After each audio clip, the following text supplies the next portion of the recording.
Ketua Komisi 1 DPRD Ambon, Jafri Taihutu, meminta seluruh waria yang kerja di salon kecantikan untuk wajib mengikuti tes Human Immunodeficiency Virus dalam kurung HIV dan Acquired Immune Deficiency Syndrome dalam kurung AIDS.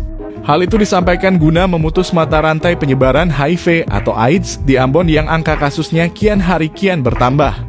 Kita juga minta untuk seluruh salon yang pekerjakan waria itu semua harus di-screening juga, kata Taihutu kepada tribunambon.com Minggu 20 Agustus 2023. Menurutnya, para waria ini juga adalah kelompok rentan tertular HIV atau AIDS. Sehingga Dinas Kesehatan dalam kurung Dinkes harusnya memberikan perhatian serius kepada mereka.